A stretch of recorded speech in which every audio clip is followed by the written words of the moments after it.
Student, कैसे हैं आप सब। तो आज हम पढ़ेंगे इंसर्ट टैब में बुक मार्क क्रॉस रेफरेंस के बारे में। ठीक है, तो आते हैं अपने कंप्यूटर स्क्रीन पे। ये हमारा इंसर्ट में ये हमारा बुक मार्क और ये है मेरा क्रॉस रेफरेंस।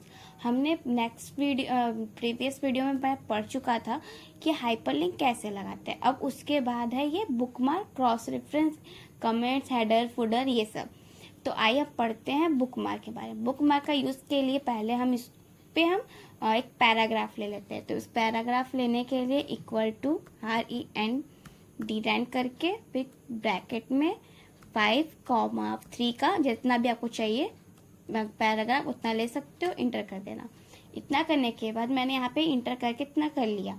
ठीक है, अब हमको बुक मार्क लगाना है। जैसे मेरा तो ये थोड़ा सा मैंने आपको एग्जांपल के बता रही हूँ। जैसे मेरे पास बहुत सारे बुक वगैरह होते हैं, ठीक है, या फिर हम लैपटॉप में भी बहुत सारे मेरे PDF रहते हैं।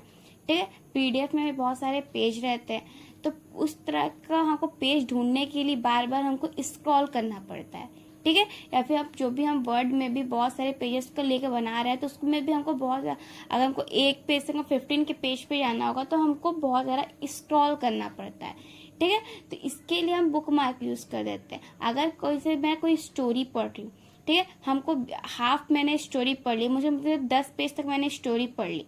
ठीक है, उसमें मैंने ये भी देखा कि 10 पेज तक जो मैंने पैराग्राफ है मेरे सेंटर में, ठीक है, सेंटर तक मैंने पढ़ लिया। अब वहां पे मैंने पढ़ के छोड़ दिया, उसके आगे मुझे पढ़ने का मन नहीं कर रहा है। तो नेक्स्ट डे हम भूल जाएंगे कि मैंने कहाँ तक पढ़ा है, कहाँ तक नहीं। ठीक है, तो इसी के लिए हम बुक मार्क का यूज करते हैं कि हम वहां पे एक पॉइंट कर दें कि उसके बाद नेक्स्ट हमको कहाँ से पढ़ना है, वो वहां पे ऑटोमेटिक वो तुरंत लाके वहां पे रख दे कि हाँ मुझे यहाँ से स्टार्टिंग करें, यहाँ तक मैंने पढ़ चुका है।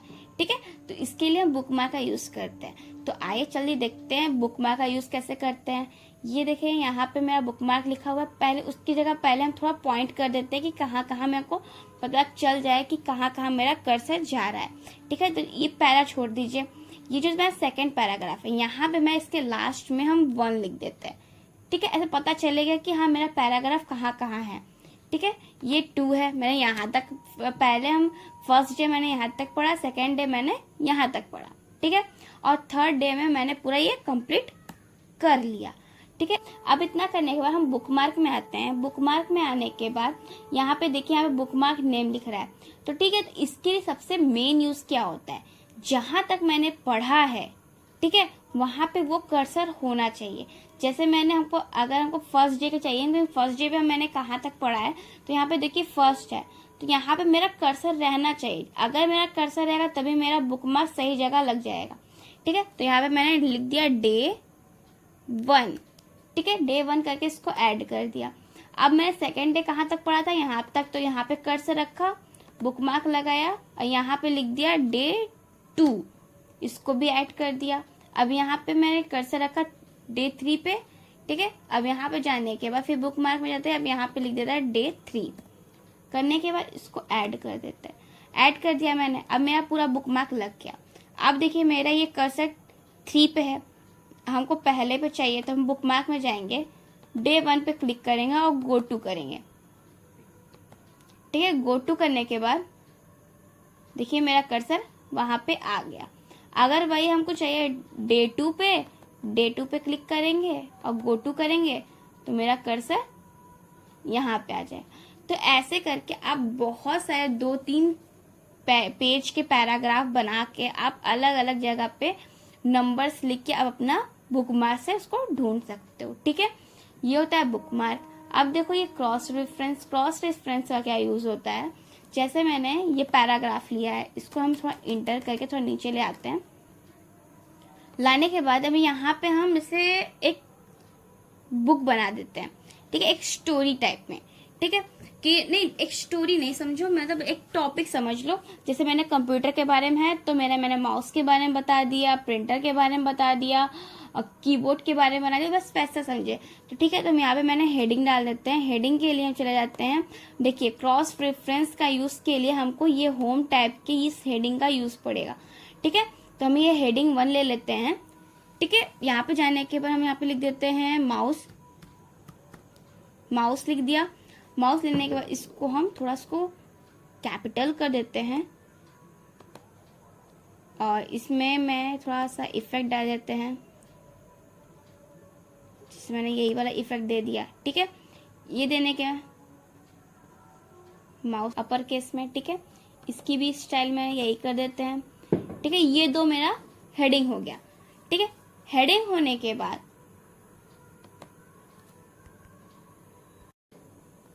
ठीक है, अब ये मैंने इतना लिख दिया। अब इसका हम एक सैंपल के लिए इसको लिख लेते हैं यहाँ पे भी।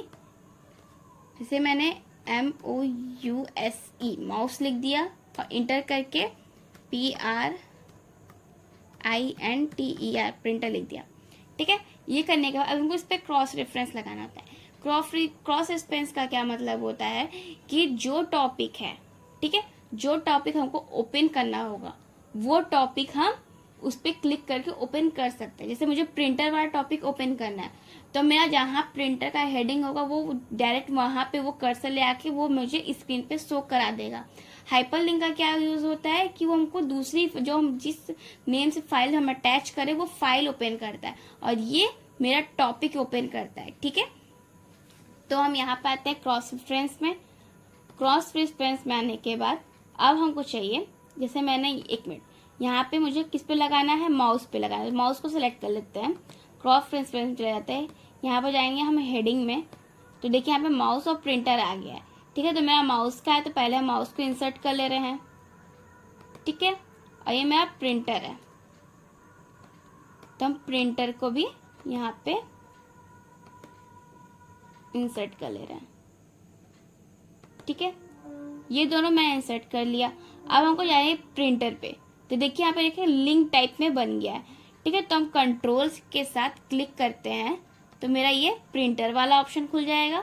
अगर वही हम माउस के साथ क्लिक करते हैं तो मेरा ये माउस वाला ऑप्शन क्लिक होके आ जाएगा। ठीक है, तो यही होता है, अगर माउस पे क्लिक करेंगे तो हम मेरा माउस वाला टॉपिक ओपन करके आ जाएगा, प्रिंटर पे करेंगे तो प्रिंटर वाला। तो इससे होता है कि हम अपना इस पे टॉपिक अटैच करते हैं। ठीक है, अब ये देखो कमेंट, अगर माउस पे है तो इसको हम कमेंट पे क्लिक करते हैं तो देखो इसके साथ यहाँ पे रिलेटेड कमेंट आ जाएगा। ठीक है, तो हम यहाँ पे कुछ भी लिख सकते हैं और इस पे मतलब कमेंट दे सकते हैं। ठीक है, और ये देखो हेडर। हेडर क्या होता है, हेडर अगर हमको किसी चीज की हेडिंग लिखनी है तो इसके लिए हम हेडर का यूज होता है। तो हेडर का मेन क्या काम होता है कि अगर हेडर का हम यूज करेंगे तो मेरे पास जितने सारे भी पेजेस होंगे उसके सब पेज के टॉप पे वो शो करेगा।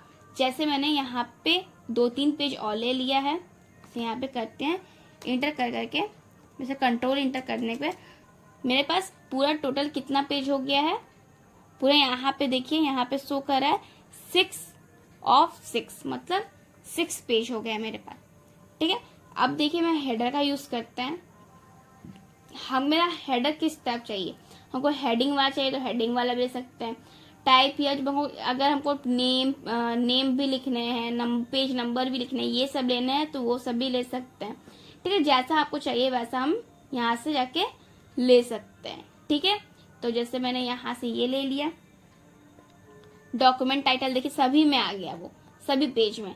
ठीक है, अब यहाँ पे अगर हम यहाँ पे लिख दिए अपने चैनल का, जैसे मैंने नाम लिख दिया,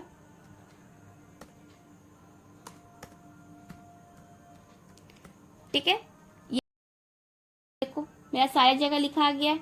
अगर वही हमको फूडर का चाहिए तो मेरा नीचे फूडर में भी आ जाएगा। ठीक है, तो ये सब क्या होता है मेरा, हेडर।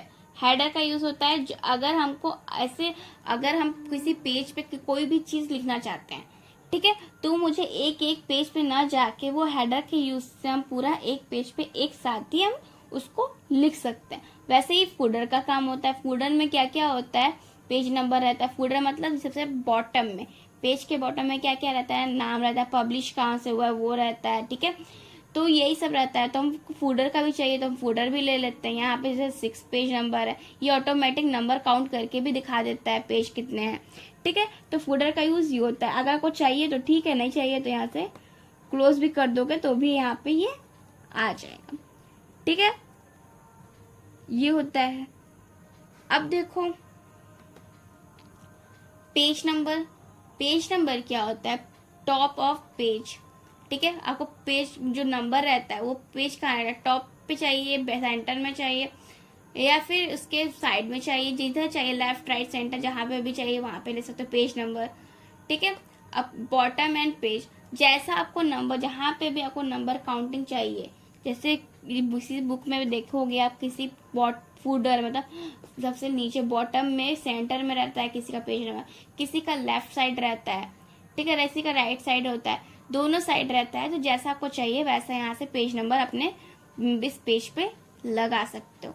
टेक्स्ट बॉक्स का यूज आपने देख लिया होगा, बहुत बार मैंने करके दिखा दिया है। ये ऐसा भी टेक्स्ट बॉक्स होता है, जैसे ऐसे भी टेक्स्ट बॉक्स होता है, या अपने अकॉर्डिंग अगर आप कहीं टेक्स्ट लेना चाहते हैं, बहुत रेयर केस में जहाँ पे हमको बहुत ज़्यादा इंपॉर्टेंट टेक्स्ट लिखना होता है, तो यहाँ से हम टेक्स्ट बॉक्स लेते हैं, यहाँ पे ड्राफ्ट टेक्स्ट बॉक्स में जाते हैं और उसको अपने से ड्रैग करके यहाँ पे हम लिख सकते हैं। ठीक है, इसको लिखने के बाद वो शेप वाला जो ऑप्शन होता है सेम टू सेम वैसा खुल के ओपन होके आ जाता है शेप फॉर्मेट का। अगर आपको इसके पीछे का बैकग्राउंड चाहिए तो ले सकते हो, नहीं चाहिए तो यहाँ से जाकर नो फिल कर सकते हो, बॉर्डर चाहिए तो ले सकते हो, नहीं बॉर्डर चाहिए तो यहाँ से जाके नो बॉर्डर भी कर सकते हो, नो आउटलाइन भी कर सकते हो। ठीक है, जैसा आपको चाहिए यहाँ से आप वैसा इसको ले सकते हो। ठीक है, अब देखो क्विक पार्ट छोटा वर्ड ऐड क्या होता है। वर्ड ऐड जैसे मैंने टेक्स्ट की स्टाइल बताई है कि जैसे अलग अलग स्टाइल में इसको हम डिजाइन कर सकते हैं, अपना अपना फॉर्मेट लगा सकते हैं, तो वही होता है मेरा वर्ड आर्ट। ठीक है ना, सिंबल ये मैं आपको नेक्स्ट वीडियो में एक्सप्लेन करके बताऊंगी। ठीक है, तब तक